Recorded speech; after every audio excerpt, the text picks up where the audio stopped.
Welcome to God Planted It and I Watered It podcast. This is your girl, Shelly. Hi, y'all. So we're going to get right into it. So today's topic is, do you seek God's yes? And the phrase of the day is God's voice. And you guys, the reason why it is so important to understand if you are a person that seeks God's yes, that means that you're seeking validation from God. You're seeking that God told you yes to whatever it is. So I'm going to give you some examples. When you go and your friends are asking you to go hang out or go somewhere or do something, are you asking God for his yes? Or are you just telling them yes without coming to God first? Or for instance, if there's a big opportunity that is presented to you, are you seeking God's yes? Or you're like, I want to do it. I think it's a good idea, so I'm going to do it. Or is it a deal that's on a table that's worth $1 million, $40,000, and it's a money that you've never seen in your life? And because it looks so good to you and because you feel like it just came from God, you didn't seek God's yes to see if that's the deal that you're supposed to get into. Is that a deal that you're supposed to close? Like, did you seek him in that? Or you do a deal and you feel like you got God's yes to enter into the deal. But as the deal progresses, it shows people's hearts and character, and it shows things about them that says, maybe not. And let's say that in the midst of it, your feeling for it got different. Did you seek God's yes to continue, or did you do it on your own?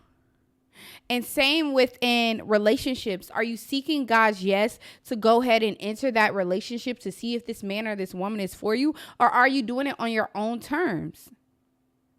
And even furthermore, you get into these relationships. You've been with someone for 6 years, 7 years, 5 years. And you're like, hey, we've been together so long, let's tie the knot. But like, is God calling you to tie that knot? Like, did you go to the Father and say, hey, is this the relationship I'm supposed to be in? Is this who I'm supposed to make Mrs. whatever or Mr. whatever? Like, however it's supposed to be, are we supposed to be combined, right? And it's like, if God is telling you no, and you're doing what you want to do, you're delaying your process. You're making the time that he gave you to go ahead and get that done. Now you're like, okay, come on. Like now he's trying to fast forward it and you rewinding it. You get me? So it's like we have to make sure that we're hearing God's voice to know if he's telling us it's a go or he's telling us it's a no. I will just tell y'all, there's so many times in my life where I did what I wanted to do. I did what I thought was convenient for the moment, or I did what I thought was good at the moment, or I thought I heard God, but in reality, it was really what I wanted to hear. So I made it seem like I heard God, or I believed it so much that it clouded my judgment. So it came in the voice of me thinking it's God, and it was actually myself. And it was actually my thoughts. Or I allowed the devil to seep in, and he came in as that well-timed suggestion, and he sprinkled a little things that connected to the story. And now I thought that was something that God wanted me to do when it wasn't. But if I was in relation with him, and if I was asking him, and if I was speaking to him and he was answering me back, I would have knew if those things were okay for me to do. But because I wasn't obeying the laws of the land, and I wasn't listening to God, and I was being disobedient within my life showcased disobedience. And because it did, I couldn't hear God because I wasn't aligned with God. And sometimes you're not aligned with God to hear if he even gave you a yes or a no. So we got to get into these moments where we're getting ourselves together, where we're understanding like, hey, what does God want me to do in this moment, so that I don't make a decision that I will have to look at and be like, I know that God didn't say that. I know.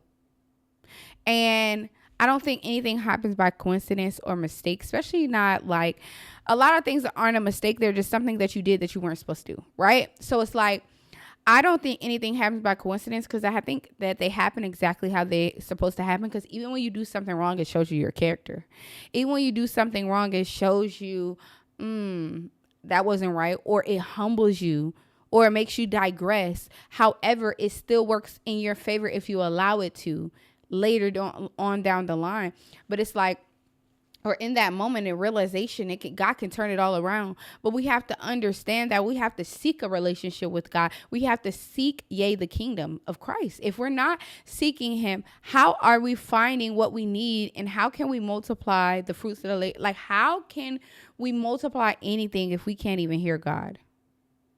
And a lot of times you see these people doing these things and you think that God gave them a yes. You think that they're doing things that they were supposed to do. God gave them and you're jealous and you feeling away. Your heart is feeling away and it's heavy. But it's like, what if God didn't give them a yes? What if they gave themselves a yes? What if that was the devil shining them and God is eventually going to say, let me take that away. So stop being so fixed on what other people are doing and be fixed on what you're doing, fixed on your life, fixed on you. Stop going out here trying to seek and find things to judge. Like, if God presents himself, judgment is going to come within God. But if God tells you to help somebody to redirect you, do that as well, right? So it's like, or God tells you to tell the truth, you tell the truth, period, point blank. But you have to be understanding of who God is and how his word is, so that you can hear his voice, that you can know when he's speaking and know how he speaks to you, because how he speaks to you may not be how he speaks to her over there or him over there. So you have to be mindful of, that's why it's so important to create your own relation with him and getting to the relationship and lock in with God, because now you're able to hear how he speaks to you. Now you're able to hear how he comes to you, because we're all made so uniquely and different in the word of God. He can come to you in many different ways, however he sees fit for you.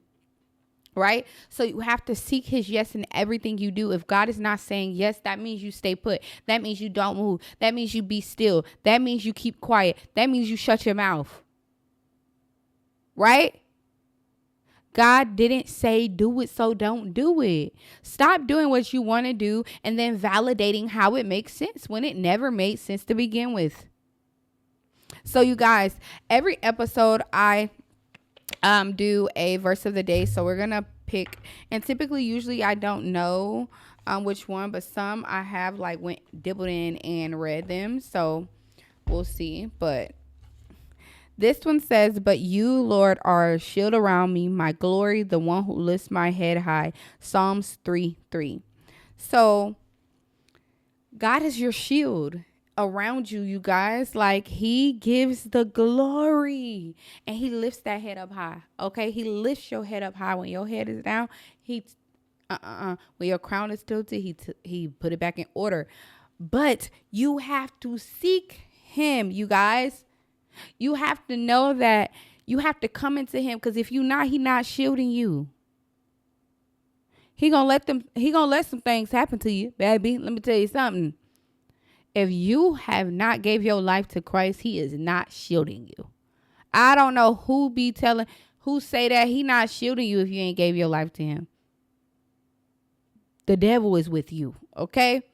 But if you gave your life to Christ, he is shielding you and he's protecting you, but he needs you to follow him, because even though he's shielding you, God allows things to happen. He hardens hearts. He can soften hearts as well. But the thing is, God allows things to happen because he needs you to get in place, because you're not obeying the law of the land. You're not following him. So once you don't follow him and you're not obeying the laws of the land, you are not protected in every protection that you could be. So I'm going to tell y'all this again. Make sure you seek a yes from God. If God did not say yes, we have to stop moving. And you guys, I have to talk to myself about these things as well, because I lived a life for a long time where I did not seek God. Yes, I did not know if God was telling me yes or no. I was just doing what I've seen fit. But now I'm no longer doing that. I'm seeking God's yes. And even if it's uncomfortable, oh well. Being comfortable keeps you in that shell, keeps you stagnant, keeps you stuck, keeps you not hearing God. So I don't care if God has to get me uncomfortable. I need to hear his yes before I decided it's okay for me. And I don't care what that is. Friendship, relationship, business. I don't care what it is. Seek him. Seek him. Seek him. All right. I love y'all. And I just want to leave y'all with saying, go out, be the best you can be, and make sure that you always continue to seek God's yes. All right.